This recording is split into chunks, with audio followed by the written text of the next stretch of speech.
Rémi Riffel, bonjour. Vous êtes sociologue des médias et professeur à l'Université Paris 2 et à l'Institut français de presse.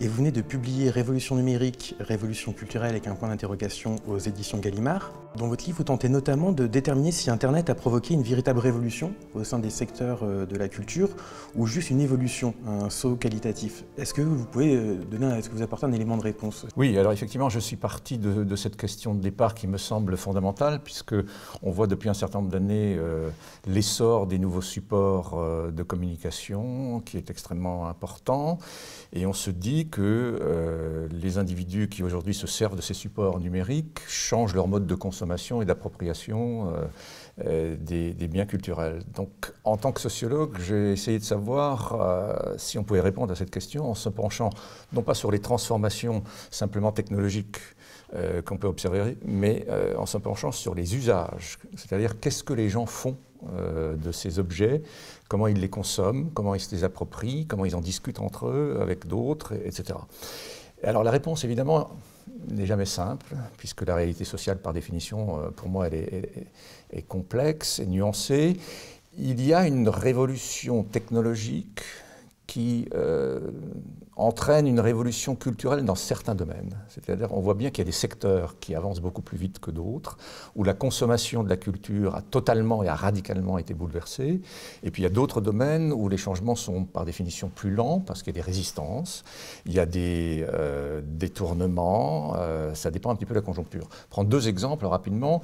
Il est clair que dans le domaine de la musique, par exemple, la consommation et la production de la musique a profondément changé sous l'effet des outils numériques, et les passionnés de musique aujourd'hui téléchargent, remixent, échangent énormément, partagent, et ça a bouleversé bien entendu le mode de la production de la musique et de sa diffusion.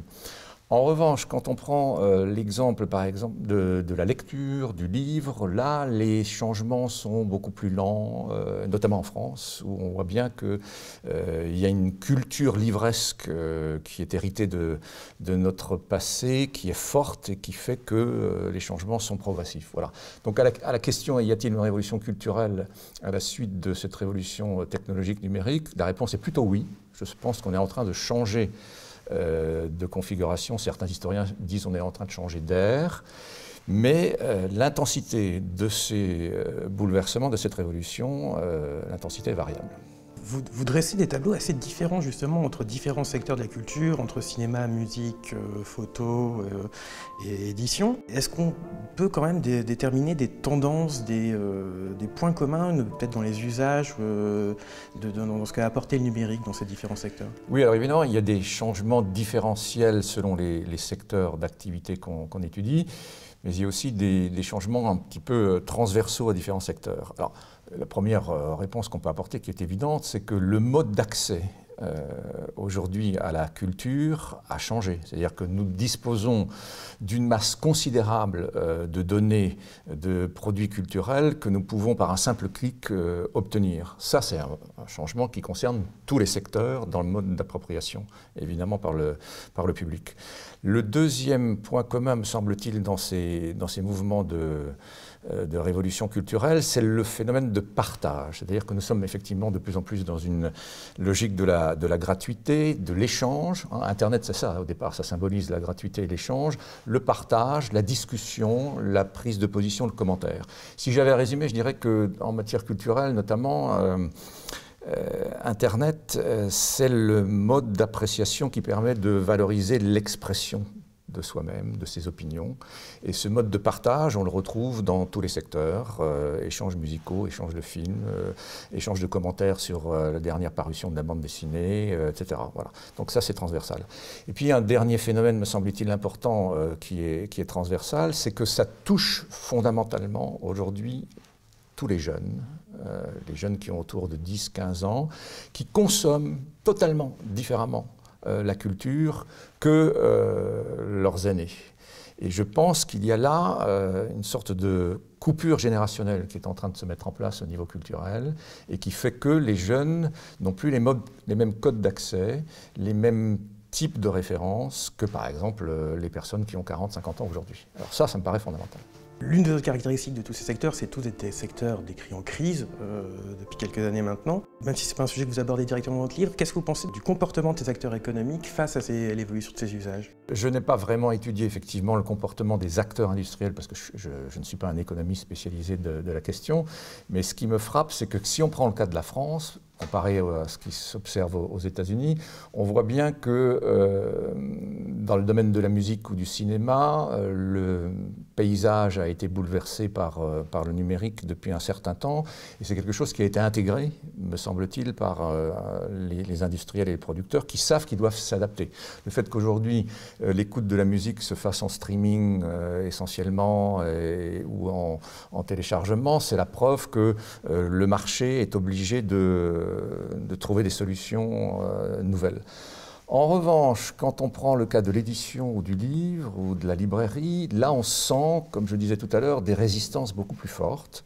Parce qu'il y a chez nous, à travers le système scolaire, à travers la tradition de l'image de l'homme de lettres, une sorte de révérence vis-à-vis du livre, de l'objet livre, papier.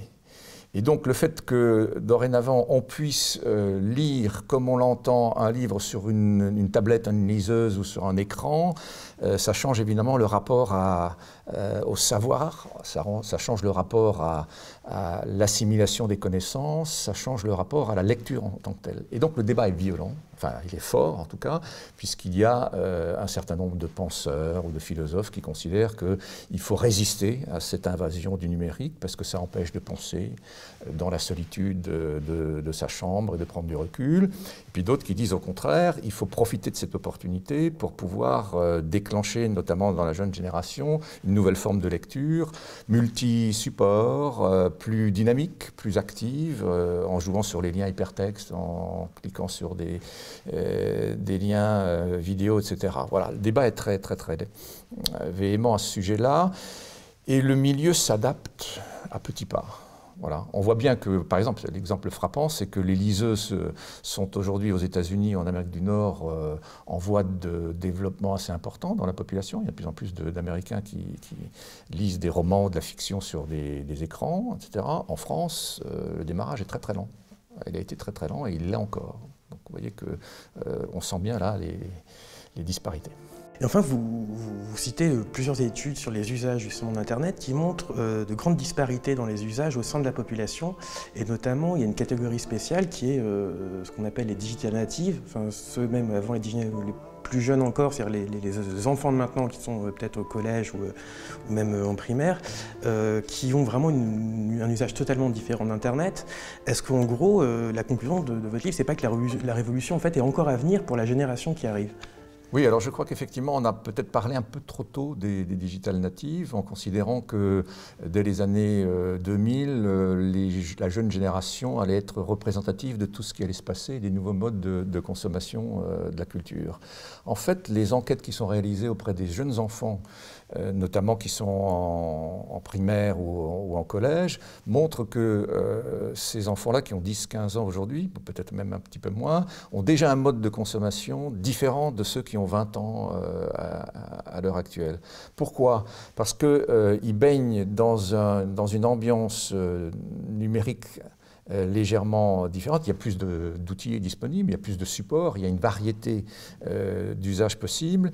Et ils sont dans une logique de partage et de langage totalement déconnecté du système scolaire. C'est-à-dire que les références traditionnelles de la culture traditionnelle, pour eux, c'est très décalé et ça reste symbolique de l'apprentissage un peu ennuyeux. Donc ils vont chercher ailleurs et il y a des affinités électives qui se mettent en place entre les adolescents et les préadolescents, qui permettent effectivement de montrer que cette génération-là est en train d'innover. Elle est en train d'innover dans le type d'écriture, envoi d'SMS, lien avec autrui. Elle est en train d'innover dans le partage des cultures elles-mêmes. Ils élargissent leur champ d'activité. Et ça crée une coupure, me semble-t-il. Et c'est pour moi un des sujets de réflexion importants. Il y a une coupure générationnelle qui se met en place. Pas simplement une fracture numérique au sens large du terme, il y a une coupure générationnelle entre les tout jeunes enfants actuels et les plus anciens qui font que peut-être, mais c'est une simple hypothèse, le numérique est en train de nous conduire à une société où la jeune génération a ses codes, a ses rituels et a ses références, et ces références ne parlent plus aux aînés ou aux anciens. Voilà, c'est à mon avis l'un des défis qu'on doit relever à l'heure actuelle face au numérique.